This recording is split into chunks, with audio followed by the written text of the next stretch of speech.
Okay, so is a routine important on return to serve? Absolutely. There's just no way that you're going to watch any professional tennis player step up to return serve, whether it's singles or doubles. This is not doubles specific with what we're talking about right here.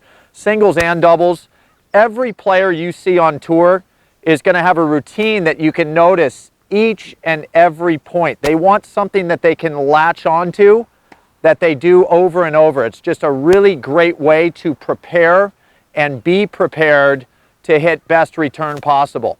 You know, you look at, say, Federer. Every time Federer's kind of waiting to return, he's got the racket twirling. You got Sam Querrey, always with the twist, okay? And these are little things that they're doing before the server actually even goes to toss the ball. I think the reason for this, and you'll see a little kind of, you know, bounce in the footwork a little bit. Return to serve is a pretty stressful shot, right? So every pro is trying to stay as relaxed and prepared as possible, which is why they're having these pre-shot routines. Little footwork keeps you kind of relaxed, keeps the tension off, and having the hands move, whether you twirl the racket, you know, one way or the other. A lot of pros back in the day, you know, when I was a kid, I used to tweak the strings. Now with the strings being so much poly, there's not a lot of movement in the strings. Back with the old gut strings, you could kind of relax yourself pre-return by kind of playing around with your strings. But definitely have, you know, a little bounce to your step, a little twirl with the racket. That's before the server's getting the toss into play. And I think what you'll find is it just keeps you really relaxed. So, you know, again, we're playing at the server's pace. I don't know exactly when he's ready. It's his job to go collect some tennis balls. So while he's out and about, I'm kind of bouncing around. I always like the one-handed twirl, just kind of for whatever reason. My swinging hand stayed on the racket. My left hand stayed loose. I do a little one-handed twirl, and now Mark's about to step in and serve, and I feel pretty relaxed. So let's see how I go here. Okay. You know, again, Mark's not serving a big bomb there, but it's really about me. It's, do I feel prepared mentally? Does my body feel relaxed and ready to make a great swing? Absolutely. So that's really the first end of having a routine. Everybody can be a little different. There's no cookie cutter way to twirl your racket and bounce around. Have something that you do the same every single time, though. It's just a great way to kind of have your own little thumbprint on how to return serve. Now, the second part of having a great routine on return of serve is the footwork that's utilized once the server's actually going to hit the ball. To me, there's three types of stances or positions that we're going to take when returning serve. You got the Nadal, kind of Djokovic, static kind of rock here. These guys kind of hang low, they stay close. Mark, go ahead and fire one in. And there's kind of that Nadal, Djokovic return position. That works for a lot of people. I personally don't love it. The one that I love, that I utilize as kind of my, you know, my theme on return of serve is more the step up. This would be something Murray uses. Marty Fish, the new Davis Cup captain for the United States, had a huge step up, probably a little too long for my liking. I always like to kind of step back a little bit, see the court a little more, see the server from a little bit farther away, and then kind of enter into that return position with a step up and then a split. So let's have a look at kind of the style that I would use here.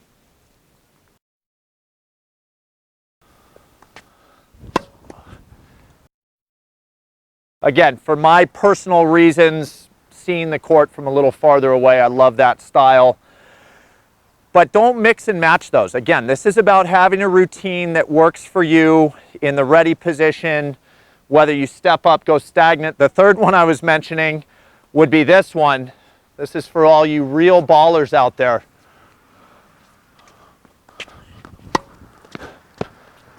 There's that saber, okay? That one, you know, obviously that's a joke. Federer can use that.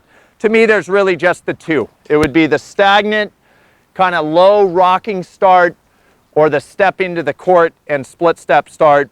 Both of those to me really viable plays with your footwork. But absolutely, we got to have a routine when we're returning serve. It's such a great shot to be prepared for, because trying to put a little pressure on your opponent's serve is one of the most important ideas in elevating your game.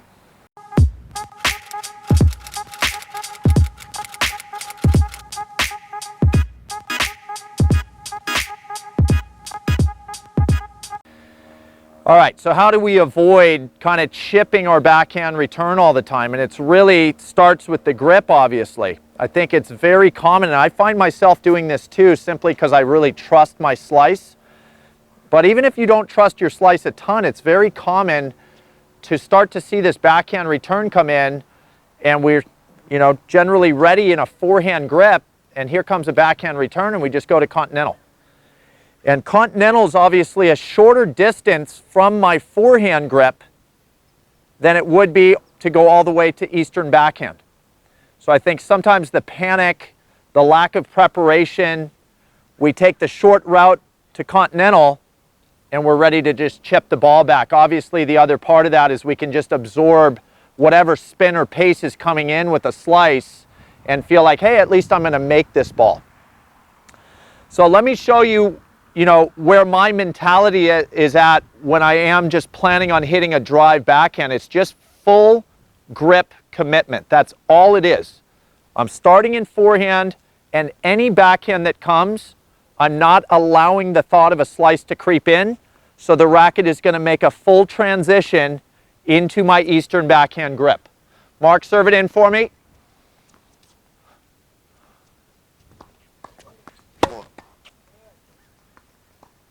Okay, so that obviously kind of came right at me. Decent pace, but not really a time I think a lot of you out there would panic and go to a chip. So again, that's the mentality I was in, though, was just get the grip all the way over. Now, the two times where I really see the bailout, and maybe I'm even prone to this, is when I'm really stretched to the backhand. So let's say Mark hits a ball just really perfectly up the tee, and it's really the farthest backhand return I'm going to hit. What do we know about slice? It allows for great reach.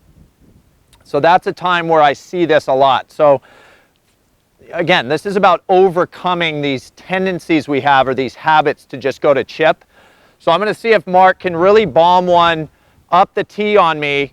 And again, can I stay committed to hitting a drive backhand? I have to get the grip over.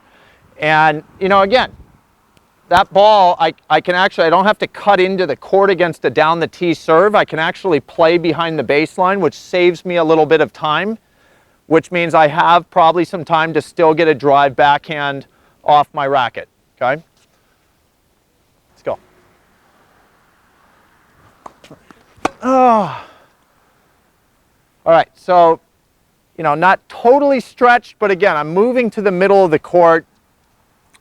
The preparation, the mindset is do not chip the ball, okay? Sure, I could have hit a nice probably slice backhand there, but as we're going to see later in the video, it's going to be ultra ineffective to hit slice, especially in doubles, okay? So that stretch wide towards the tee really is a time where slice comes into play, because people want to use their slice for reach. That would be a time to really go out and practice getting the grip all the way over and trying to drive over the backhand. The other time would be that jam shot. How often is it that big serve comes in, we let that elbow kind of fan out, and we just kind of play that scything slice. Not that it's, again, not a bad shot, but how effective are we going to be in doubles with somebody at the net when we're just kind of chipping the ball back? So let's see if Mark can body me up here with a serve. And again, my commitment to the shot is get the grip over and drive out. Now, my finish might not be as long on this one, but I'm still coming over the ball.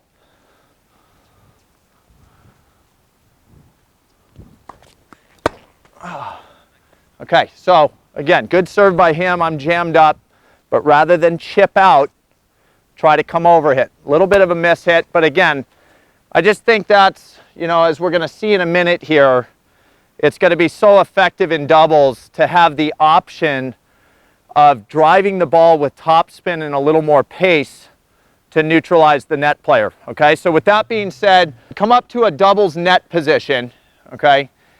And now think about a couple of those situations I was in. I got stretched to the middle of the court. So as a perceptive doubles player, first and foremost, Mark should travel with me. So as I come this way, here he comes. Now, if I go just a continental grip, Mark, are you seeing that continental grip? Clear as day. So he knows a slice is coming. The only other thing I could probably do here is lob. He's a good net player. He's happy to have me lob. So here I go. I stretch. I'm committed to just chipping the ball. And bang, I just got my net partner killed up there. All right, so that's not great. The other scenario I was in was here comes the body serve. So Mark doesn't necessarily need to move anywhere. But again, he watches my grip to that point. I kind of chip out of here. He's got to find himself on top of the net with very little pace to deal with and really kind of the entire court at his disposal. So those are 2 times. Do you have a couple balls on you? I'm going to take a few more here. Now, let's go back to the ball that's down the tee. If I get stretched and I commit all the way over to that eastern backhand grip, he's moving with me. You know, again, he might poach. What's my option now?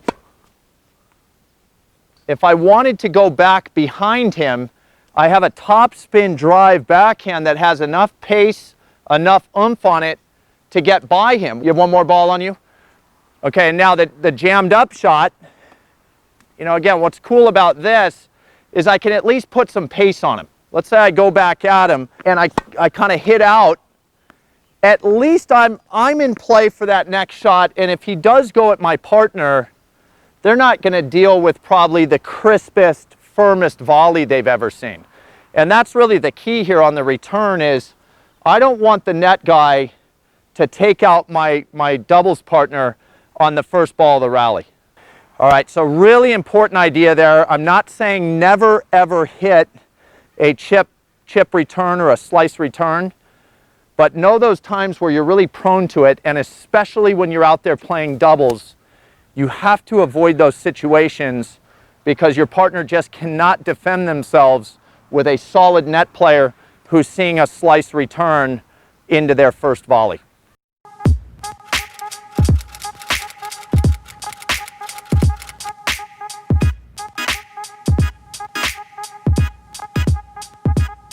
All right, is there a difference between attacking second serves in singles and doubles? Absolutely. I think we've touched on this before. I really think that if I'm thinking about attacking Mark's serve in singles, I'm probably trying to go for a big amount of pace. I might be trying to hit an all-out winner. Okay, in doubles, to me, you know, he's got a partner up there. You know, you don't see these openings the way you would in singles. So let's just take a ghost doubles scenario here. I've got an invisible partner up with me at the service line, and Mark's got a partner there. He's going to serve. I'm going to hit back to Mark kind of with that singles mentality of really just try to tattoo the ball and see if it nets me a profit here. Okay, Mark, rip it in.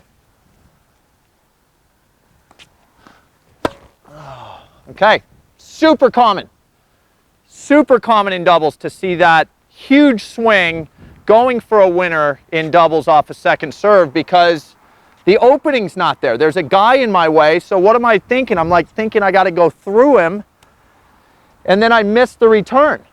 Okay, and let's say I went for that same shot up the line. All right, so here's Mark. You know, again, a small window. I go to rip a return. You know, and again, in doubles, what's my thought? How do I play great doubles? I try to get in. If Mark happens to get a racket on my down-the-line ball, I'm generally kind of like in no man's land. Even if he doesn't hit a great volley, I'm not really an attacking player in this position. Okay, so the mentality on how to be aggressive with the second serve return in doubles is about your position. We got to get into the net, advance, and get 2 players up. So what's the return that's going to allow me time to get in and establish? Let's have a look. So I'm obviously going to stay away from the net player generally, because that would cut down my time to get in. So let's kind of avoid going down the line as often as possible. And then watch the shape of this return.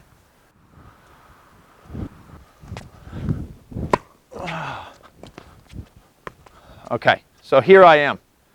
That to me, with the full windup, should neutralize the net player. I don't see a lot of players in this position in front of me taking off on a poach when I still have a good forehand windup, but I dropped lower. His second serve gave me the time to get under the ball. And again, it's not like I'm looping the ball up. I'm still hitting a quality shot, but the fact that the ball elevates a little more and drives deep means I have that time to get in. And now my partner and I are up there together. To me, that's aggressive doubles. That's about attacking with the feet instead of really thinking about attacking with the swing. Okay, so let's let that point play out a little bit, Mark. Second serve, I'm going to return. I'm coming back to you. If I really see a sitter, I'll probably go at your invisible partner there, okay?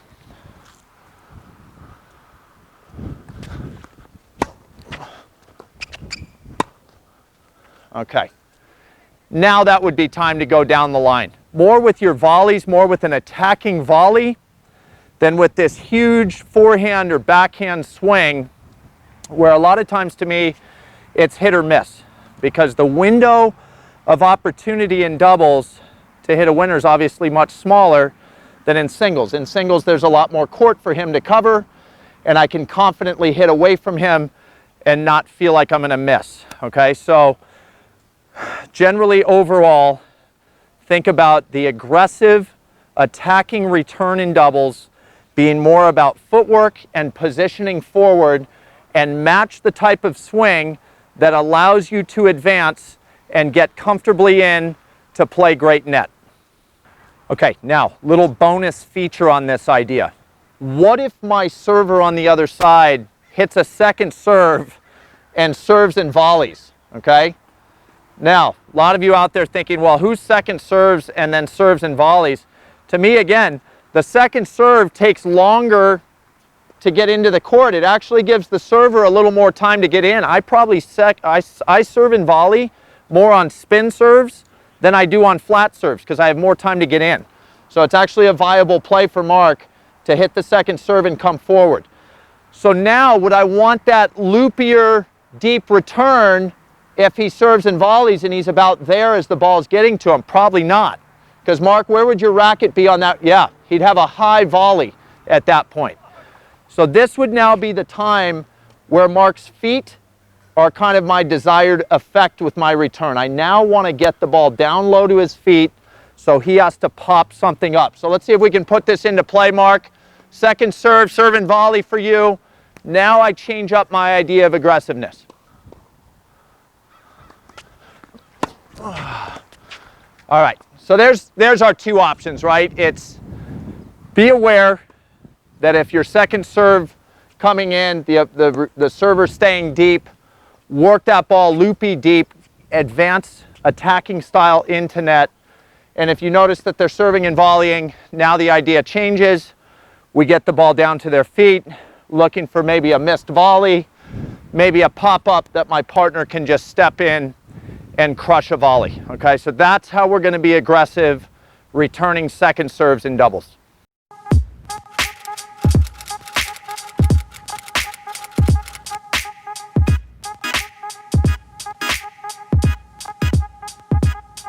All right, so what's our target if we're going to return down the line to send a message to the net player?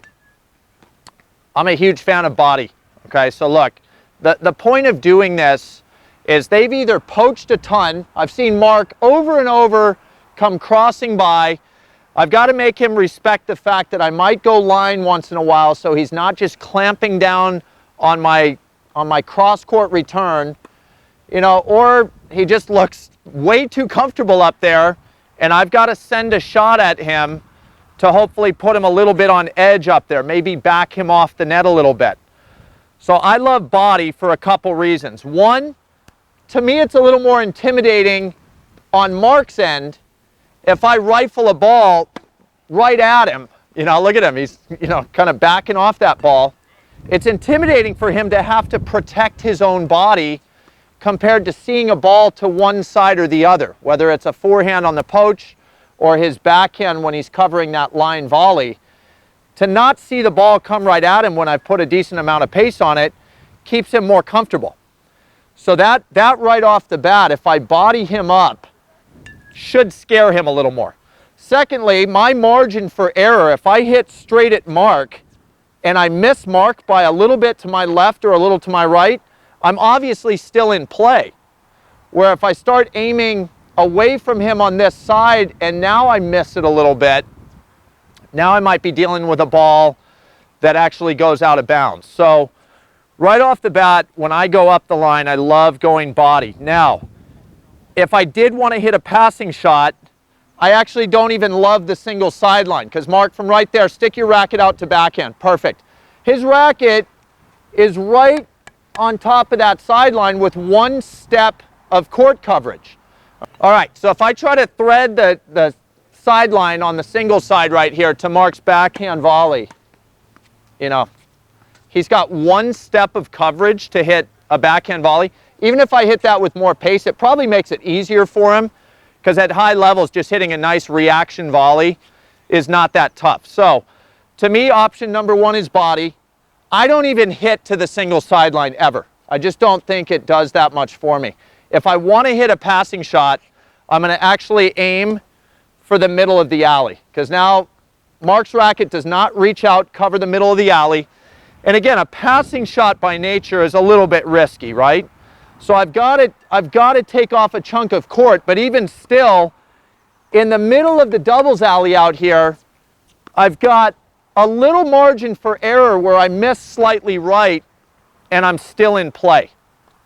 Okay, so option number one, super aggressive, good swing, keep them honest, go at the body, try to scare them a little bit, give yourself that margin for error. And then if the passing shot is what's really called for, chew off a little more court and put it in the doubles alley. Really go for a shot that's going to get by them, not just get to the side of them where they probably still have a comfortable play on a backhand volley.